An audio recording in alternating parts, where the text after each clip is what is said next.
Raghuvanshi mention से सिया अपनी diary लेकर सिंघानिया मिशन लौट आई थी। चूंकि अब तक शाम हो चुकी थी, इसीलिए मीरा के साथ सिया अपने हाथों से डिनर बना रही थी। हालांकि मीरा ने उसे सिर्फ मीठे में कुछ बनाने के लिए कहा था, बाकी सर्वेट बना देते, लेकिन सिया ने मना कर दिया। अब तक उसने लगभग आधे से ज्यादा डिनर तो तैयार कर ही लिया था। उसके हाथ इतनी तेजी से चल रहे थे कि मीरा तो देखती रह गई। वीर ऑफिस से आ चुका था, जिसे देखने मीरा अपने रूम में चली गई। वहीं सिया की नजरें रह रहकर दरवाजे की तरफ उठ जाती, क्योंकि अभी तक रुद्र नहीं आया था। अपने केबिन में बैठा रुद्र ने सामने खड़े अपने असिस्टेंट विनय को बोलने के लिए कहा तो विनय बोला, सर मैंने बचपन से लेकर आज तक की सारी इन्फॉर्मेशन मैम की निकाली, लेकिन सर मुझे उनके किसी भी मेल फ्रेंड के बारे में पता नहीं चला। इनफैक्ट वो तो कॉलेज में भी किसी लड़के की तरफ देखती तक नहीं। उनकी बस एक फ्रेंड है जिसका नाम रिया है। इतना कहकर विनय चुप हो गया तो रुद्र ने उसे जाने को कह दिया। विनय भी उसके केबिन से बाहर चला गया। दरअसल विनय रुद्र का असिस्टेंट होने के साथ साथ उसका बहुत ही भरोसेमंद आदमी भी था। इसीलिए रुद्र ने उसे सिया जिससे प्यार करती है उसके बारे में पता लगाने को कहा था। रुद्र ने एक गहरी सांस ली और केबिन से बाहर निकल गया। किचन में खड़ी सिया गाजर का हलवा बड़े ही प्यार से बना रही थी, क्योंकि मीरा ने उसे बताया था कि रुद्र को गाजर का हलवा बहुत ही पसंद है। तभी डोरबेल बजी, जिसे सुनते ही सिया की धड़कनें बढ़ गई। सीमा ने दरवाजा खोला तो रुद्र ब्लेजर हाथ पमे लिए अपने कमरे की तरफ बढ़ गया। सिया ने अब तक सब कुछ बना लिया था, इसीलिए वो थोड़ी देर आराम करने का सोचकर अपने कमरे में आ गई। बाथरूम से शॉवर की आवाज से उसे पता चल गया कि रुद्र वॉशरूम में है। तभी सीमा ने आकर बताया कि मीर बुला रही है। सिया ने एक नजर बाथरूम के बंद दरवाजे को देखा, फिर बाहर निकल गई। डाइनिंग टेबल पर सीमा ने पहले ही खाना लगा दिया था। थोड़ी देर बाद डाइनिंग टेबल पर बैठी मीरा खाने की तारीफ करते नहीं थक रही थी, जिसमें माहिरा का भी पूरा योगदान था। मटर पनीर को चटकारे लेकर खाती माहिरा, वाओ भाभी, आपके हाथों में तो जादू है। क्या लजीज खाना बनाया है आपने। अब तो मुझे भी आपसे कुकिंग सीखने का मन कर रहा है। और नहीं तो क्या, कुछ सीख लो, नहीं तो ससुराल में जाकर क्या कहोगी सबसे कि हमें कुकिंग नहीं आता। अरे मम्मा, हमें सीखने की क्या जरूरत, क्योंकि सनम को तो अच्छा खासा कुकिंग आता है। माहिरा अपनी धुन में क्या बोल बोल गई, उसे कुछ समझ ही नहीं आया। लेकिन मीरा या फिर बाकी सब अभी उसकी बातों पर ध्यान देते उससे पहले ही वीर खांसने लगा। अगर मीरा ने उन्हें हंसते हुए देखा तो अगली बार उनकी होगी बीवी, बच्ची है, वो बोलने दो उसे। यही यही आपका प्यार है। बेटी के आगे पत्नी की कोई वैल्यू ही नहीं रह गई है।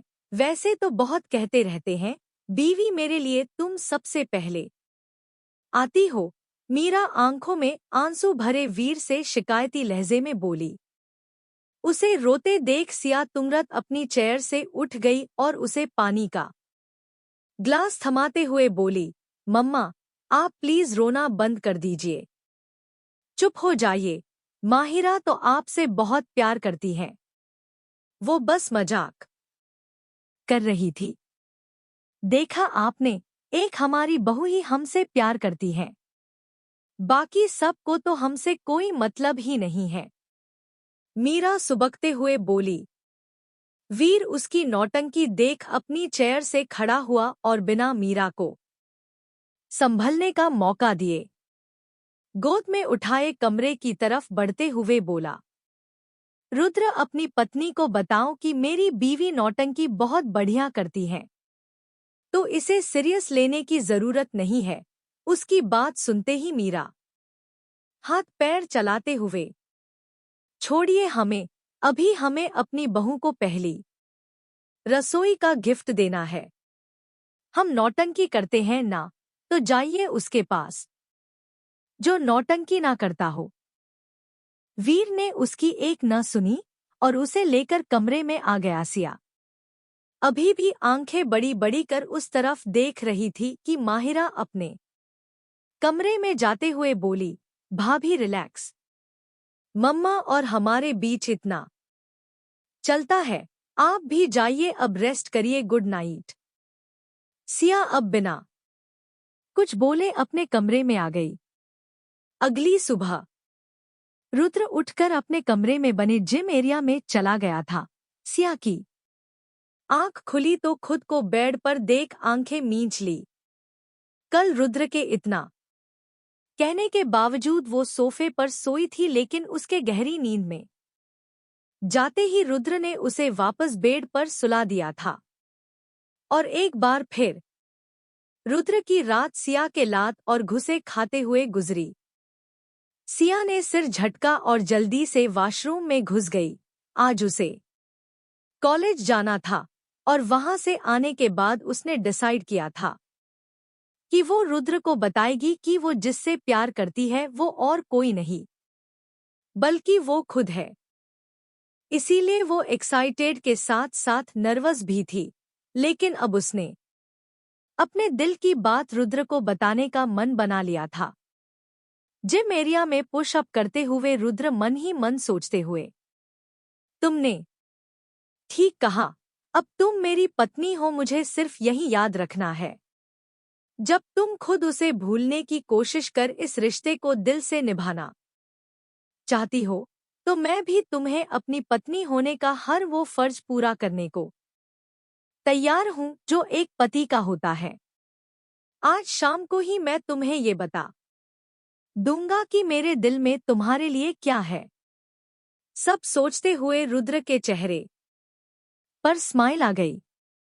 रघुवंशी मेसन में शौर्य की रात आंखों ही आंखों में कटी जब से उसे पता चला कि उसके लिए प्रिया ने कोई लड़की पसंद की है। उसकी धड़कनें बढ़ी हुई थी। अभी तो उसने अव्या से अपने दिल की बात भी नहीं कही थी और अब उसके शादी ड्रामा शुरू हो गया। उसे इतना तो पता था कि अगर ये शादी कोई रोक सकता है तो वो उसकी मासी माँ यानी आरोही थी। लेकिन उससे पहले उसे अव्या को अपनी फीलिंग्स बतानी थी। इतना तो वो समझ ही गया था कि अव्या के दिल में भी उसके लिए कुछ है। उसने बिना एक पल गंवाने अव्या का नंबर डायल कर दिया। अपने कमरे में खुद की फीलिंग्स से जूझ रही अव्या ने कुछ सोच फोन रिसीव कर कान से लगा लिया। हेलो काजू कतली। हम काजू कतली, तुम कल से मेरा फोन क्यों नहीं उठा रही हो? तुम्हें पता है मैं तुम्हारे घर भी आया था, लेकिन तुम्हारे डैड की घूरती नजरों को देख मैं वापस आ गया। बोलो, कुछ काम था? काम था? अरे यार, यहाँ मेरी लंका लगी पड़ी है और तुम कह रही हो कुछ काम था। मॉम ने मेरे लिए किसी लड़की को पसंद कर लिया है और वो चाहती है कि मैं उससे शादी करूं। तो कर लो शादी। वैसे डैड ने भी मेरे लिए किसी लड़के को पसंद किया है। क्या आया? तुम ये कैसे कह सकती हो यार? मैं किसी और से शादी क्यों करूं? मैं तुमसे प्यार करता हूं और शादी भी तुम ही से करूंगा। और हाँ, अपने डैड को बोलो कि वो उस लड़के को रिजेक्ट कर दे, क्योंकि तुम मुझसे प्यार करती हो बस। शौर्य गुस्से में दांत पर दांत जमाए बोला। तो अव्या भरे गले से, क्यों? मैं क्यों कहूँ उनसे? तुम खुद क्यों नहीं कह सकते? अब तो मैं खुद ये शादी करूंगी। अगर इतना ही प्यार करते हो तो आकर डैड के सामने कहो, तब मुझे यकीन होगा। अव्या ने इतना कहकर बिना शौर्य की बात सुन कॉल कट कर दिया। वहीं उसकी बात सुनते ही शौर्य ने मोबाइल दीवार पर दे मारा। सिया बाथरूम से बाहर आई तो दरवाजे से अंदर आते शर्टलेस रुद्र को देख ठिठक गई। रुद्र इस वक्त एक लोवर में था। जिम में 2 घंटे एक्सरसाइज करने से उसकी पूरी बॉडी पसीने से तरबतर थी। सिया को व्हाइट फ्रॉक सूट के साथ रेड दुपट्टे में देख रुद्र एक पल को उसकी खूबसूरती में खो ही गया। नहाने की वजह से उसके गाल हल्के पिंक हो चुके थे। उस पर गीले बालों से टपकता पानी उसे और भी खूबसूरत बना रहा था। उसकी नजरें खुद पर महसूस कर सिया की धड़कनें तेजी से बढ़ने के साथ साथ उसकी पलकें भी शर्म से बोझिल हो गई। एकटक उसे देखते हुए रुद्र के कदम उसकी तरफ बढ़ गए, जिसे देख सिया धीमे कदमों से उल्टे पैर पीछे खिसकने लगी। बेख्याली में रुद्र के बढ़ते कदम कब सिया के इतने करीब पहुंच गए, उसे खुद नहीं पता चला। शर्म से लिपटी सिया ने एक कदम और पीछे बढ़ाया। पीछे और जगह न रहने के कारण एकदम से पीछे बेड पर गिर गई। बचने के चक्कर में उसने रुद्र के गले में पड़ा टॉवल पकड़ा, जिसकी वजह से उसके खूबसूरती और मासूमियत में खोए रुद्र बाबू भी उसके साथ उसके ऊपर ही गिर गए। अब आलम ये था कि सिया बेड पर पीठ के बल गिरी और उसके ऊपर रुद्र उसे शर्टलेस खुद के इतने करीब देख सिया की धड़कनें किसी बुलेट ट्रेन की रफ्तार से भी तेज भागने लगी। रुद्र तो जैसे किसी और ही दुनिया में खो चुका था।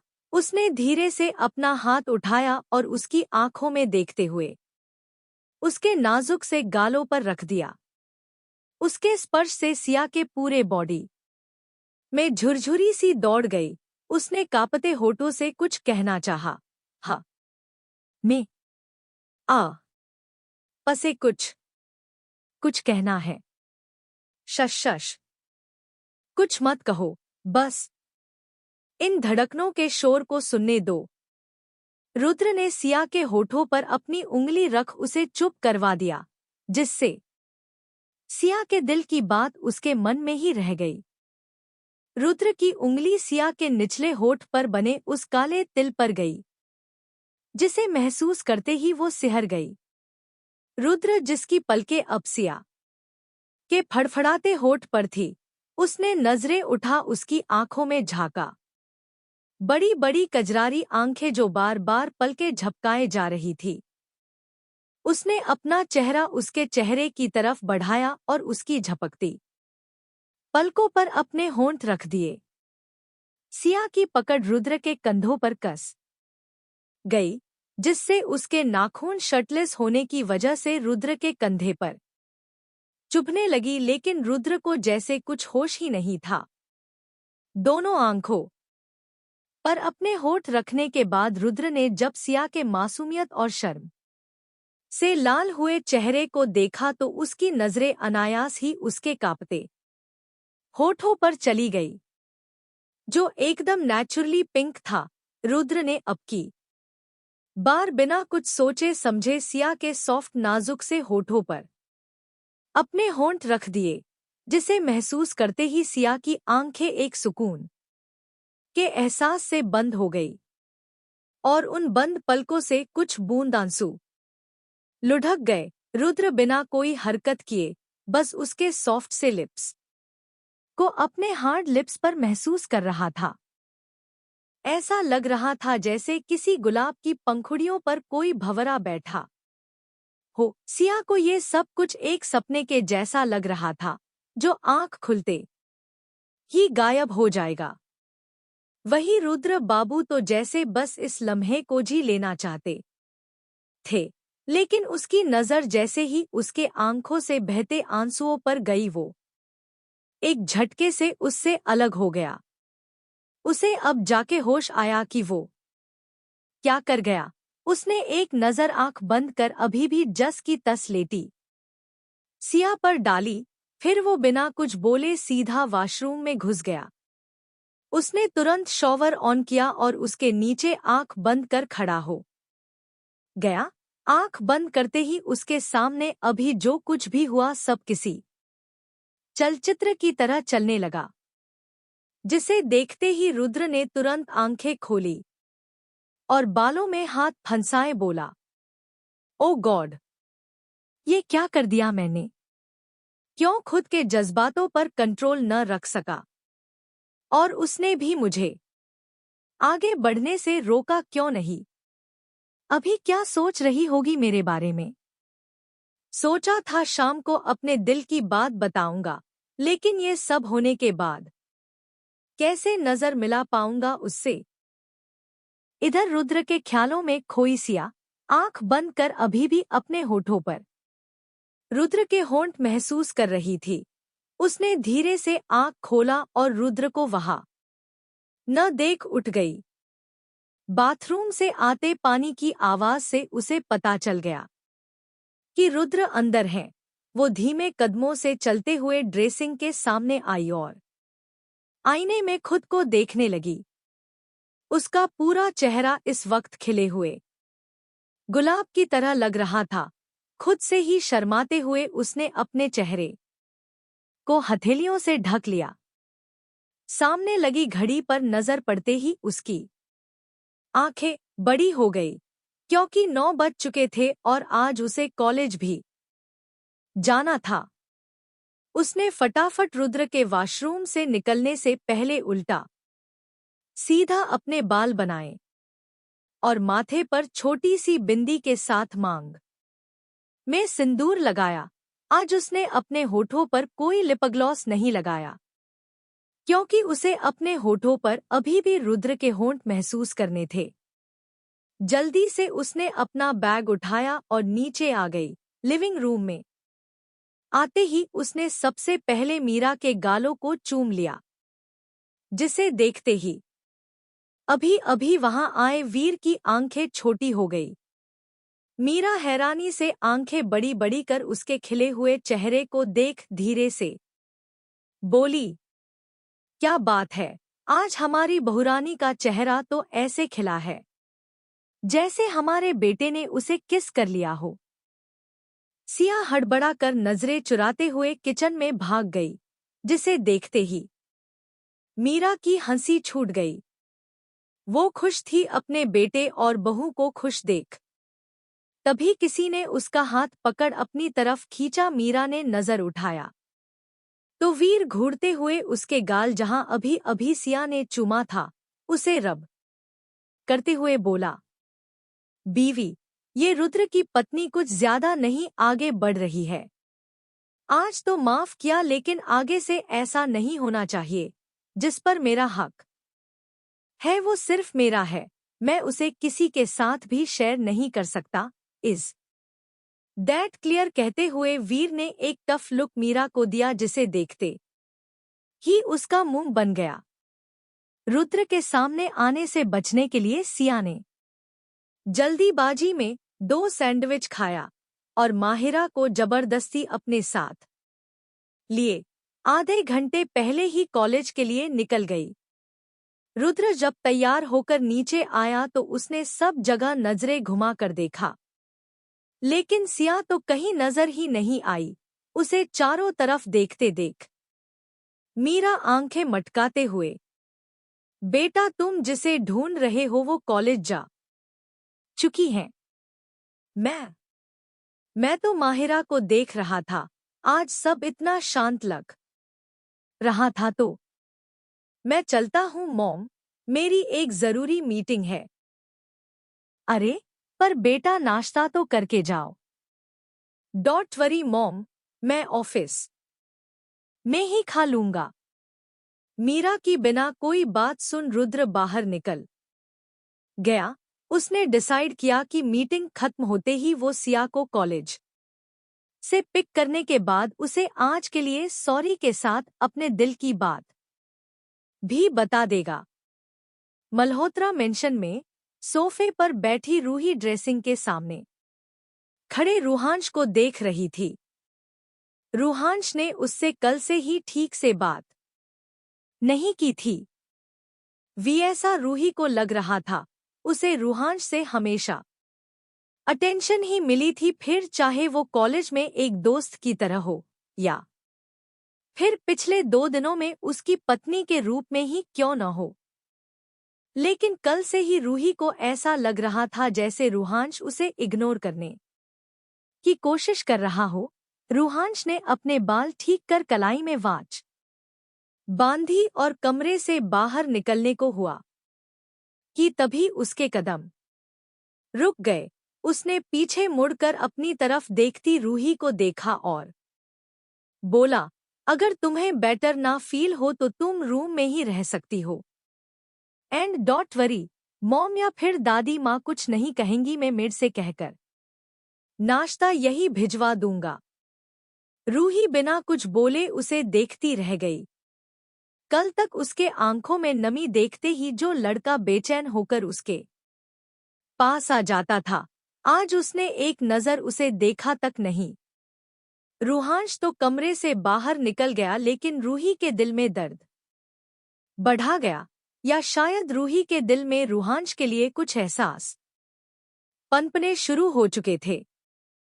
दोपहर का वक्त, रुद्र अपनी मीटिंग खत्म कर ऑफिस से सीधा सिया के कॉलेज के लिए निकल गया था।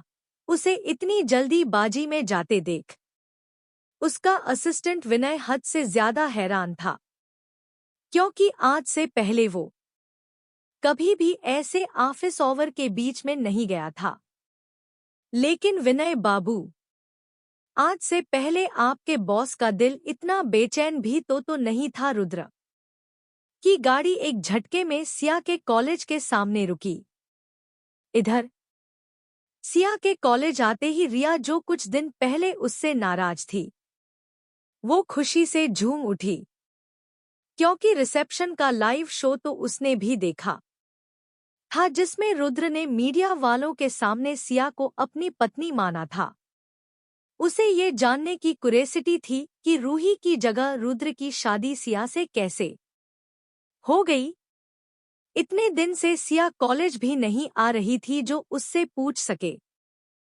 आज इतने दिन बाद उसे देख रिदा का चेहरा ही खिल गया था। दोनों सहेलियां इस वक्त कॉलेज के गार्डन में नरम नरम घास पर बैठी थी। सिया ने सब कुछ रिदा को बताया तो उसका मुंह खुला का खुला रह गया, लेकिन वो इस बात से खुश थी कि सिचुएशन चाहे जैसी भी रही हो, सिया को उसका प्यार मिल ही गया। वो मुस्कुराते हुए बोली, सिया यार ये तो बता, अब तक तूने जीजू को बता तो दिया ना कि तू उनसे कितना प्यार करती है। नहीं रिदा, हमें कहाँ उन्हें अपने दिल की बात बताने का मौका मिला। तुम्हें पता है हमने कितनी बार हिम्मत की कि उन्हें बता दे कि हमें उनसे इतनी मोहब्बत है कि जितनी नदियां को सागर से होती है, जितनी चांद को उस चांदनी से है, जितना बारिश की बूंदों को इस धरा से है, जितना एक भंवरे को फूल से है। लेकिन हम कभी उनसे ये सब कह ही नहीं पाए। और फिर हमारी शादी, जिस तरह से हमारी शादी हुई, हमने तो कभी सपने में भी नहीं सोचा था कि ऐसा कुछ होगा। उन दोनों से 4 कदम दूर खड़ा रुद्र, जो अभी अभी आया था, उसके कानों में सिया की बातें पड़ी तो वो बस एक तक अपने सामने बैठी लड़की, जो अब उसकी पत्नी थी, लेकिन वो अभी भी किसी और से प्यार करती है।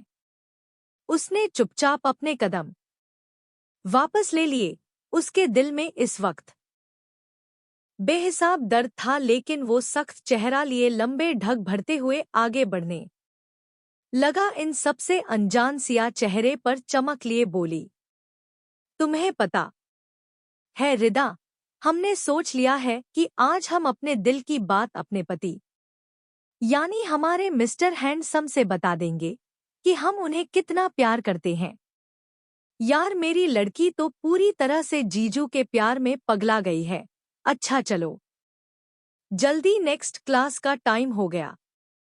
रिया ने सिया का हाथ पकड़ खड़े होते हुए कहा। तभी एक लड़की भागते हुए उन दोनों के पास आई।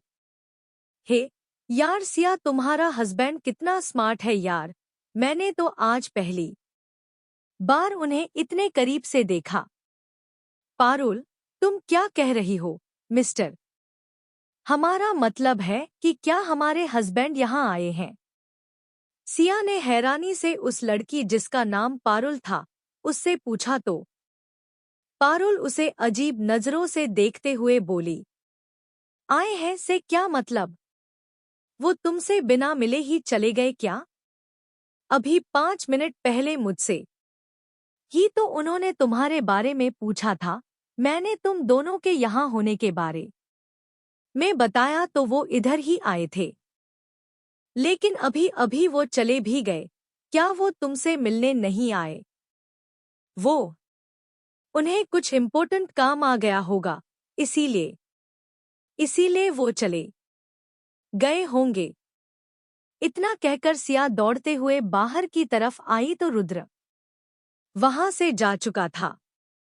रिदा भी उसके पीछे पीछे आई, लेकिन वहां किसी को न देख उसने सिया के कंधे पर हाथ रखा, जिससे सिया ने उसे पलट कर देखा और मुस्कुराते हुए बोली, हमने कहा ना उन्हें कुछ इम्पोर्टेंट काम आ गया होगा, वरना वो हमसे बिना मिले थोड़ी जाते। अब चलो, अवस्थी सर आते होंगे। दोनों वापस अपने क्लास की तरफ बढ़ गई। गाड़ी में बैठे रुद्र के दिल में इस वक्त हजारों सुइयां चुभ रही थी। चेहरा सख्त और आंखें एकदम लाल हो चुकी थी। उसने बड़बड़ाते हुए कहा, उसने तो कहा था कि अब वो मेरी पत्नी है, तो फिर वो उस शख्स का जिक्र कैसे कर सकती है जिससे वो प्यार करती है? पूछा था मैंने कि उसका नाम बताओ, लेकिन उसने मुझे कुछ नहीं बताया। रुद्र इस वक्त एकदम बेचैन हो चुका था। उसने ड्राइवर को गाड़ी साइड में रोककर बाहर जाने को कहा और आंख बंद कर सिर सीट से टिका लिया।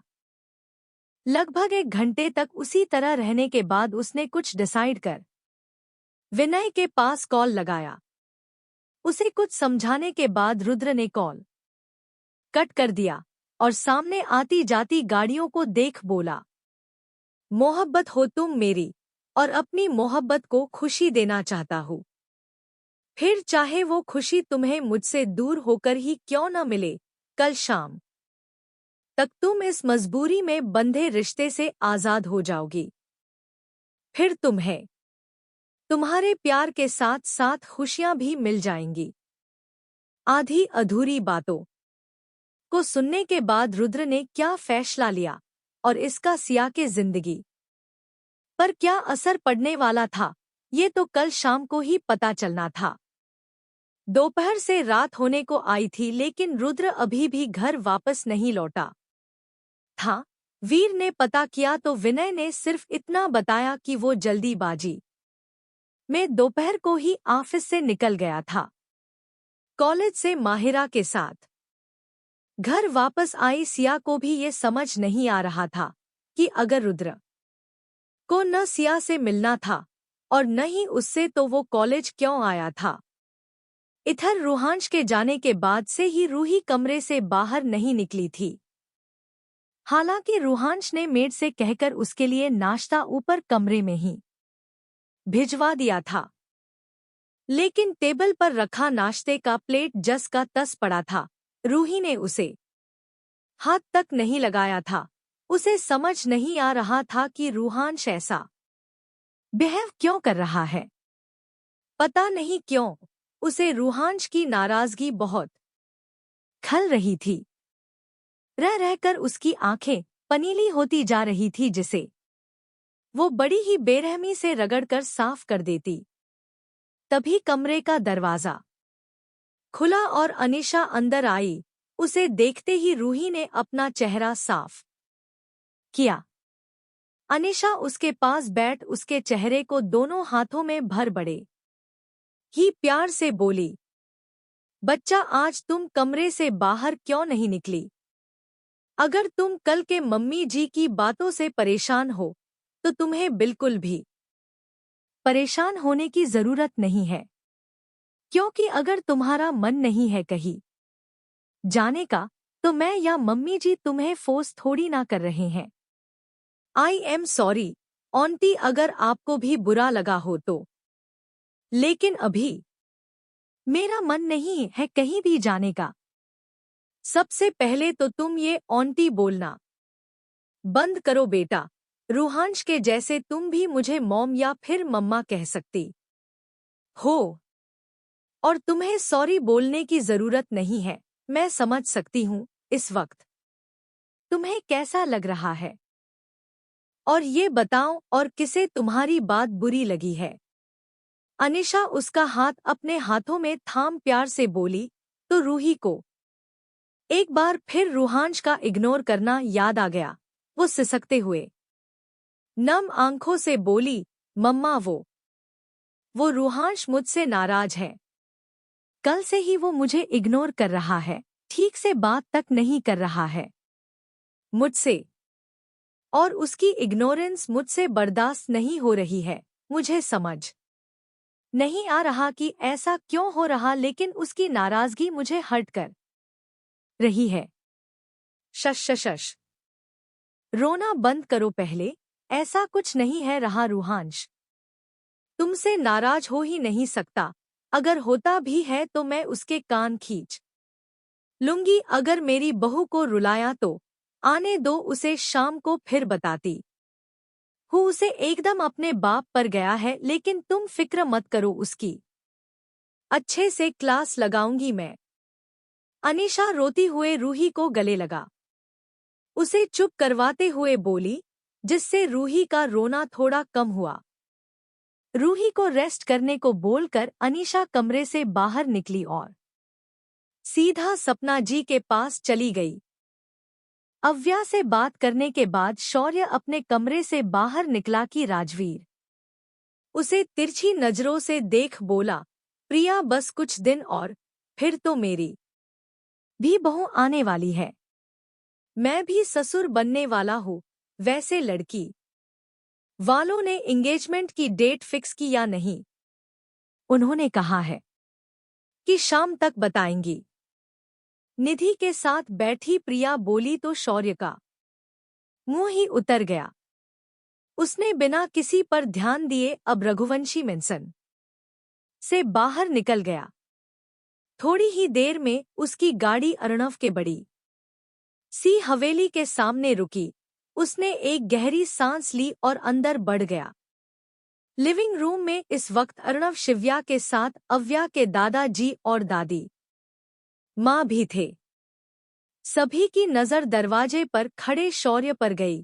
शौर्य की नजर तो बस अर्णव के पास बैठी अव्या पर टिकी थी। अभी कोई कुछ कहता उससे पहले ही शौर्य आगे आ सभी को देख बोला, नमस्ते अंकल। आप सब लोग तो मुझे जानते ही होंगे। मैं यहाँ बस ये कहने आया हूँ कि आपने काजू कतली, मेरा मतलब है अव्या की शादी जिस लड़के से भी फिक्स की है, कैंसिल कर दीजिए। अर्णव दोनों भौहें उचकाए, और वो क्यों भला? तुम्हें उस लड़के से क्या प्रॉब्लम है? अंकल, मुझे उस लड़के से प्रॉब्लम ही प्रॉब्लम है।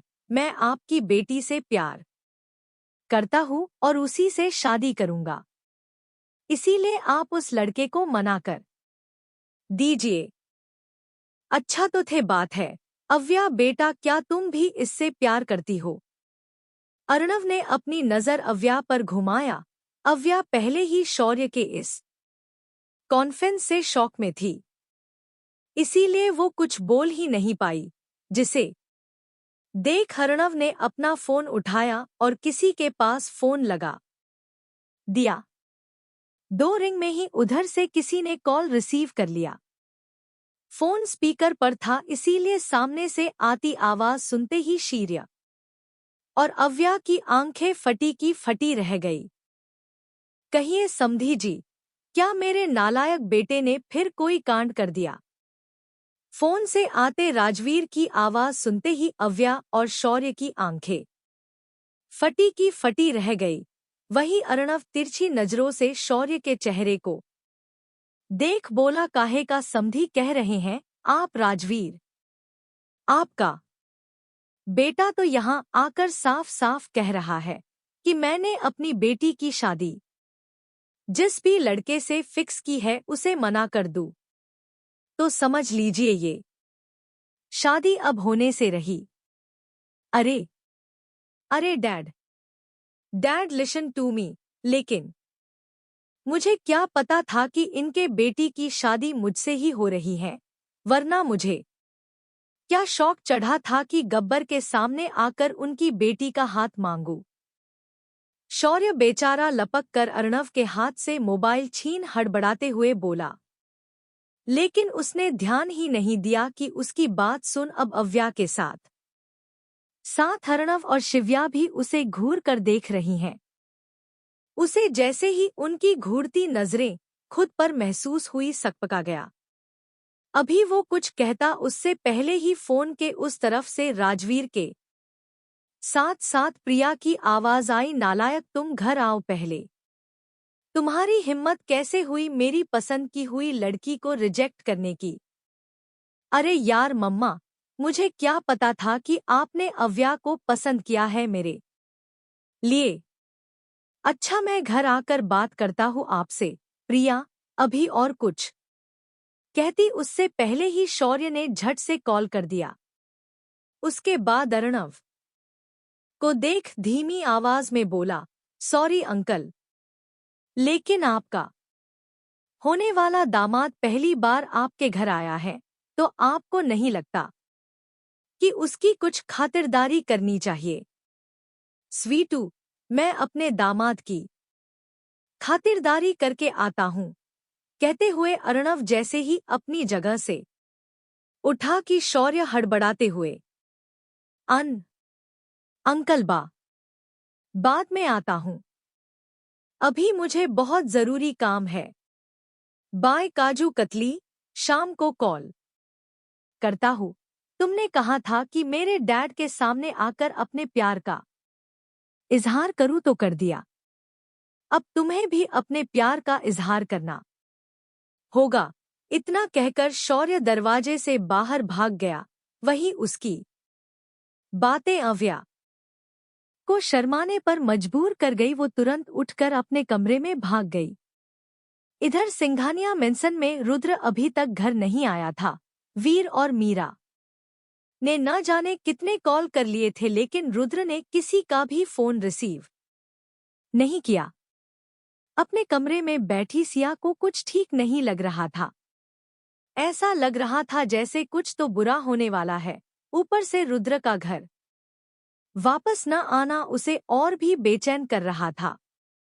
कहाँ आज उसने सोचा था कि रुद्र को अपने दिल की बात बता देगी, और कहाँ आज रुद्र घर ही नहीं आया। हार मानकर वीर और सबने डिनर कर लिया। वीर को बिल्कुल भी खाने का मन नहीं कर रहा था, लेकिन मीरा के कहने पर उसने 2-4 निवाले खा ही लिए। तभी वीर के फोन पर रुद्र का मैसेज आया, जिसमें लिखा था, वो ठीक है, परेशान होने की जरूरत नहीं है, वो देर से आएगा। वीर ने गहरी सांस ली और सभी को सोने के लिए कह दिया। सभी लोग अपने कमरे में जा चुके थे। सिया कमरे में आई तो उसे रुद्र के बिना कमरा एकदम खाली खाली लगा। वो वही सोफे पर बैठ उसके आने का इंतजार करने लगी। 10 से 12 से कब रात के 2 बज गए सिया को पता ही नहीं चला। वो सोफे पर ही बैठे बैठे सो चुकी थी। रात के 3 बज रहे थे कि कमरे का दरवाजा खुला और रुद्र धीमे कदमों से अंदर आया। सोफे पर सोते हुए सिया को देख उसने कुछ देर उसके मासूम से चेहरे को देखा, फिर उसके चेहरे से नजर फेर फ्रेश होने के लिए चला गया। अगली सुबह सिया की नींद जरा देरी से खुली। क्योंकि उसे किसी ने जगाया ही नहीं। उसने पूरे कमरे में नजर घुमाई तो कमरा रात की तरह ही खाली था। मतलब वो रात में घर नहीं आए थे। खुद में उलझी सिया ने खुद से ही कहा और बुझे मन से वॉशरूम में चली गई। पता नहीं क्यों आज उसका कॉलेज जाने का बिल्कुल भी मन नहीं कर रहा था। वो फ्रेश होकर नीचे आई तो अब तक माहिरा कॉलेज जा चुकी थी और वीर ऑफिस। मीरा से पता चला कि रुद्र रात में देरी से आया था और सुबह जल्दी चला भी गया, क्योंकि आज शाम को ही वो न्यूयॉर्क किसी इंपोर्ट डील के लिए जा रहा है। थोड़ा सा नाश्ता करने के बाद सिया मायूसी से वापस अपने कमरे में आई और अपनी डायरी पर अपने दिल में छुपे शब्दों को उकेरने लगी। 2 घंटे बाद रुद्र घर आया और सीधा अपने कमरे में गया। सामने ही सिया दिखी जो कुछ लिख रही थी। उसे देखते ही सिया ने झट से लिखना बंद कर दिया और रुद्र को देखा बोली, आप आज न्यूयॉर्क क्यों जा रहे हैं? जाना जरूरी है क्या? और कल इतना लेट क्यों हो गया? रुद्र को देखते ही सिया ने सवालों की झड़ी लगा दी। रुद्र उसके बेचैन चेहरे को कुछ देर देखता रहा, फिर अपने साथ लाए पेपर्स उसकी तरफ बढ़ाते हुए बोला, बहुत ही इम्पोर्टेंट काम था जिसे खत्म करना जरूरी था। वेल, ये पेपर्स तुम्हारी खुशियों के हैं। तुम्हें मॉम या फिर डैड की फिक्र करने की जरूरत नहीं है, उन्हें मैं समझा दूंगा। फिलहाल मेरी 1 घंटे बाद की फ्लाइट है, मैं चलता हूँ, अपना ख्याल रखना। इतना कहकर रुद्र ने साइड में रखा ट्रॉली बैग लिया और अपने कदम दरवाजे की तरफ बढ़ा लिए, लेकिन दरवाजे पर पहुंचते ही उसके पैर जम गए। हैरान परेशान सिया नासमझी से अपने हाथ में पकड़े पेपर्स को देख रही थी, जो उल्टे थे। अभी उसने उसे पलट कर देखा ही नहीं कि वो कैसे पेपर्स है। वो तो रुद्र ने अभी अभी जो कुछ भी कहा उसे समझाने की कोशिश कर रही थी। तभी रुद्र उल्टे कदम चलते हुए वापस आया और सिया के तरफ पलट उसके मासूम से चेहरे को अपनी आंखों में भरने लगा। सिया एकटक उसे ही देख रही थी कि रुद्र ने आगे बढ़कर उसके माथे को पूरे शिद्दत से चूम लिया, जिसे महसूस करते ही सिया की आंखें एक सुकून के एहसास से बंद हो गई। रुद्र बिना एक पल गंवाने कमरे से बाहर निकल गया। उसके कदमों की आहट दूर जाते सुन सिया वो पेपर्स टेबल पर रख भागते हुए उसके पीछे आई। कॉरिडोर से गुजरते रुद्र को देख वो तेज आवाज में चिल्लाई, सुनिए। रुद्र के चलते कदम रुक गए कि सिया पीछे से, जाना जरूरी है क्या? हम बहुत जरूरी, इतना कि शायद अगर आज नहीं गया तो दर्द ज्यादा होगा। रुद्र ने बिना पीछे मुड़े जवाब दिया तो सिया नासमझी से, जी नथिंग, गुड बाय। इतना कहकर रुद्र तेज कदमों से आगे बढ़ गया। सिया नासमझी से बस उसे खुद से दूर जाते देखती रह गई। वो रुद्र का दिया हुआ पेपर्स पढ़ने के लिए जल्दी से कमरे की तरफ भागी कि तभी मीरा ने उसे नीचे से आवाज दिया, जिससे वो कमरे में जाने के बजाय नीचे चली गई। इधर मीरा से मिलने के बाद रुद्र अपनी गाड़ी में बैठ एयरपोर्ट के लिए निकल गया। पूरे रास्ते वो अपना फोन देखता रहा कि शायद सिया पेपर्स पढ़ने के बाद उसे रोक ले। न जाने क्यों, लेकिन उसके दिल में एक उम्मीद थी कि सिया उसे रोक लेगी, लेकिन बढ़ते वक्त के साथ उसकी उम्मीद भी टूटती जा रही थी। खैर, देखते ही देखते एयरपोर्ट भी आ गया। रुद्र ने अब नजर फोन से हटाया और गाड़ी से बाहर निकल गया। इधर मीरा से मिलने के बाद सिया भागते हुए कमरे में आई उसने पेपर्स खोल कर देखा जिसपे बड़े बड़े अक्षरों में डिवोर्स पेपर लिखा था। वहीं साइड में रुद्र के साइन भी थे, जिसे देख सिया की आंखें बड़ी हो गई और देखते ही देखते उसकी आंखें सावन की तरह बरसने लगी। कहाँ वो आज उससे अपने प्यार का इजहार करने वाली थी और कहाँ आज रुद्र ने उसे डिवोर्स पेपर्स दे दिए। ये सोचकर ही उसकी सांसें जैसे रुकने को ही गई। सिया ने कांपते हाथों से पेज पलटा तो उसमें एक और पेपर था जिसमें कुछ लिखा गया था, या शायद रुद्र ने खुद लिखा था। सिया धड़कते दिल के साथ उसे पढ़ने लगी और जैसे जैसे पढ़ रही थी उसके आंख से आंसुओं की रफ्तार तेज होती जा रही थी। आखिर में पूरा पढ़ने के बाद सिया चीख उठी और चीखते हुए थी नीचे गिर गई। उसके चीखने की आवाज जैसे ही मीरा के कानों में गई, भी भागते हुए उसके कमरे की तरफ दौड़ पड़ी।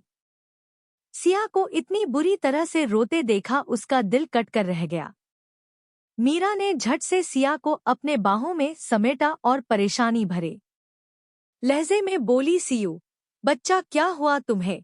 तुम रो क्यों रही हो? क्या रुद्र ने कुछ कहा तुमसे? माँ, मम्मा, वो हमें छोड़कर चले गए।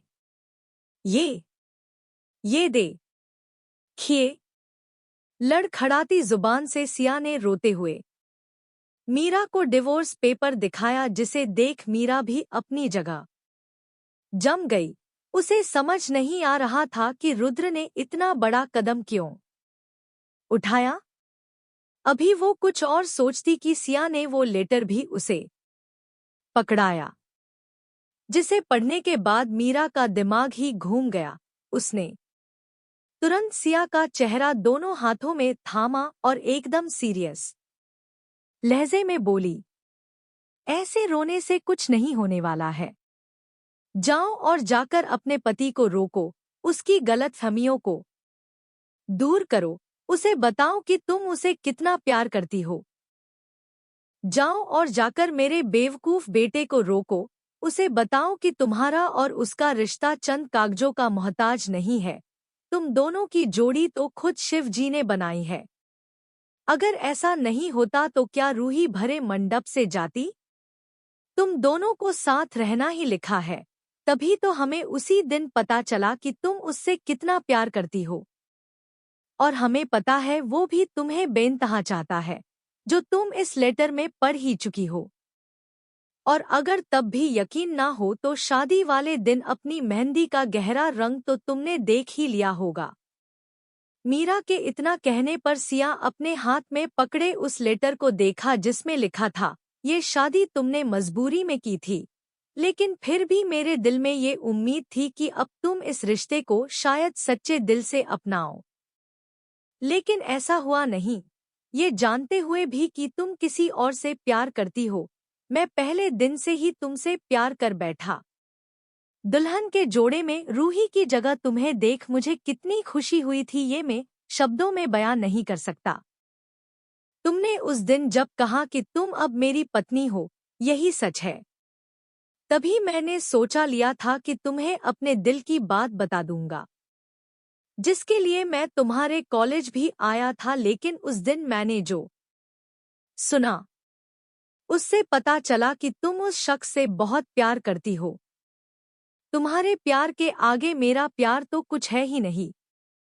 मैं बस तुम्हें खुश देखना चाहता हूँ, इसीलिए डिवोर्स पेपर पर मैंने साइन कर दिया है। तुम भी कर देना, जिसके बाद तुम्हें इस मजबूरी की शादी से आज़ादी मिल जाएगी। तुम उसके पास चली जाना जिससे तुम इतना प्यार करती हो। मीरा ने सिया को आवाज दिया तो सिया उसे देखने लगी, इसीलिए अब रोना बंद करो और जाओ, उसे जाने से पहले रोक लो। हमें तुम्हारे दिए हुए कसम ने बांध रखा है, नहीं तो अब तक हम उसे फोन करके बता चुके होते। मीरा उसके आंसुओं को पोंछते हुए बोली। सिया का रोना बंद हो चुका था। उसने एक विश्वास के साथ पलके उठाकर मीरा को देखा तो उसने पलके झपका कर उसे जाने का इशारा कर दिया। सिया रोते रोते भी हंस पड़ी और तुरंत कमरे से बाहर जाने के लिए निकली कि कुछ याद कर वापस आई और टेबल पर रखी अपनी डायरी सीने से चिपकाए दौड़ते हुए बाहर निकल गई।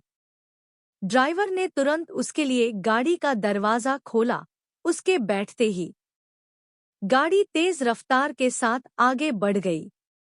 इधर कमरे में उसके जाते ही मीरा ने तुरंत रुद्र को कॉल लगाना शुरू कर दिया, लेकिन रुद्र का फोन लग ही नहीं रहा था, जिससे परेशान होकर उसने वीर को कॉल कर सब बता दिया। वीर को भी अपने बेटे की बेवकूफी पर गुस्सा तो बहुत आया, लेकिन उसने अपने गुस्से को कंट्रोल कर ऑफिस से सीधा घर के लिए निकल गया। सिया की गाड़ी तेजी से आगे बढ़ रही थी। वही सिया के दिमाग में इस वक्त रुद्र ने जो कुछ भी उस लेटर में लिखा था और फिर कुछ देर पहले जो कुछ उसने कहा, किसी फिल्म की तरह चल रहा था। उसके मिस्टर हंडसम भी उससे प्यार करते हैं, ये सोचकर ही उसके होठों पर गहरी मुस्कान आ जाती। फिर डिवोर्स पर उसके साइन याद करते ही उसकी मुस्कान गायब भी हो जाती। गाड़ी एक झटके से रुकी तो रही अपने ख्यालों से बाहर आई। उसने देखो तो सिग्नल रेड हो चुका था। ट्रैफिक बहुत ज्यादा थी, जिसे खुलने में घंटों लग जाता और इतना उसके पास टाइम नहीं था, इसीलिए वो तुरंत गाड़ी से बाहर आई।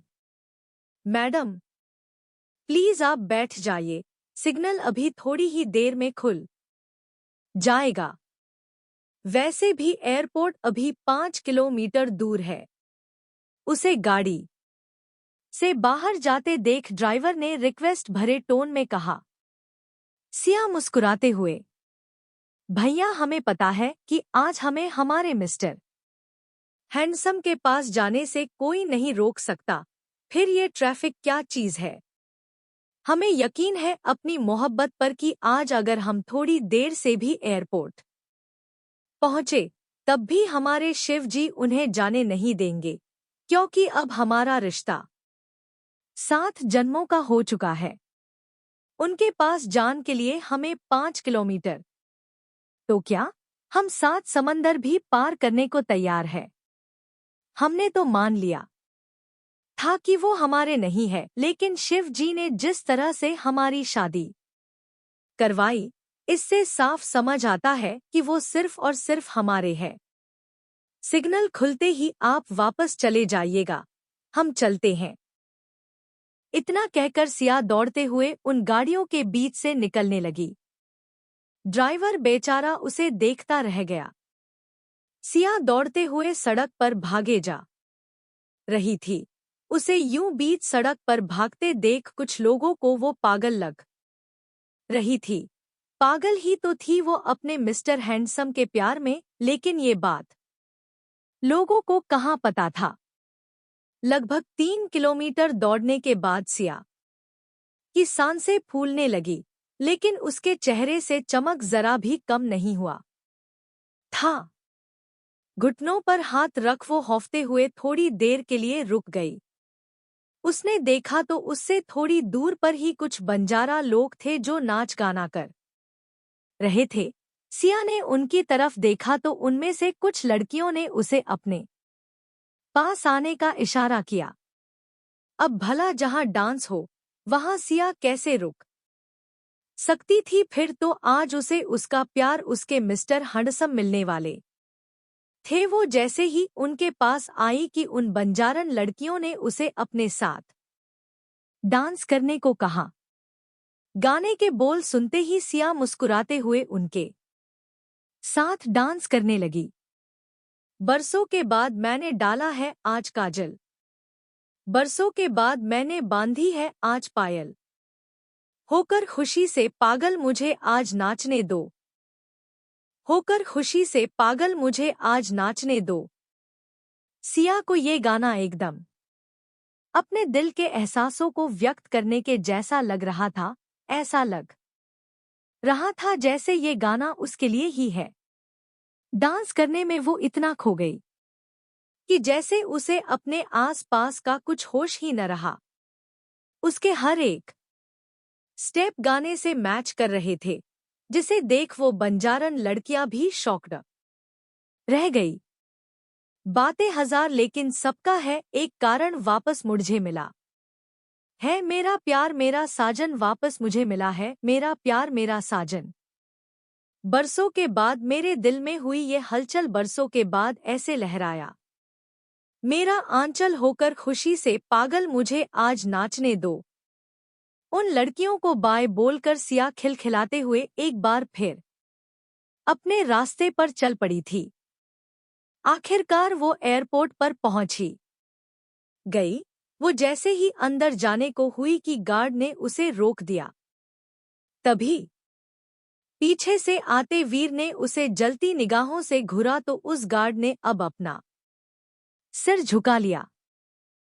अब तक वीर के साथ साथ मीरा और माहिरा भी एयरपोर्ट आ चुके थे। सिया तो भागते हुए अंदर आई और सब जगह रुद्र को ढूंढने लगी, लेकिन रुद्र उसे कहीं दिख ही नहीं रहा था।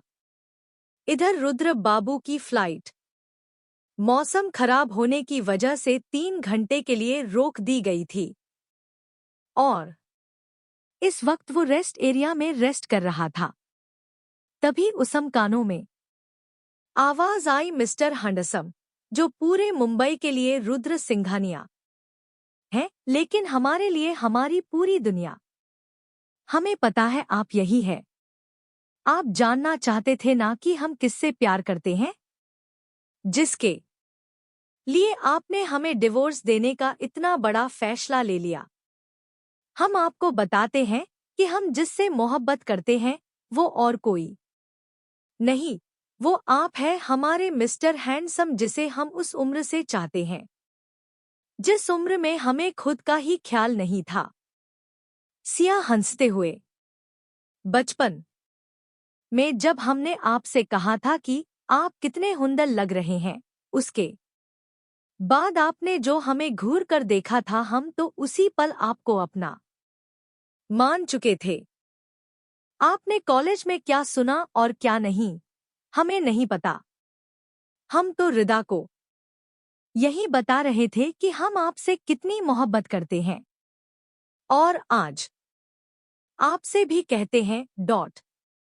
उस चांद को जितनी मोहब्बत चांदनी से है, सावन को जितनी मोहब्बत बादल से है, बारिश को जितनी मोहब्बत इस धरा से है, आंखों को जितनी मोहब्बत काजल से है, उनसे कहीं ज्यादा मोहब्बत हमें आपसे है। रूह दी की शादी आपसे हो रही है, ये जानने के बाद हम हजार मौत मरे हैं, लेकिन अब हम आपको खुद से दूर नहीं जाने देंगे। अपने सोच भी कैसे लिया कि हम उस डिवोर्स पेपर पर साइन करेंगे। मिस्टर हैंडसम, अब हमें और मत तड़पाइए, आ जाइए ना हमारे सामने। कहते कहते सिया का गला भर आया। इस वक्त वो अलाउंस वाले रूम में थी, जहां से एयरपोर्ट पर फ्लाइट का अलाउंस किया जाता है।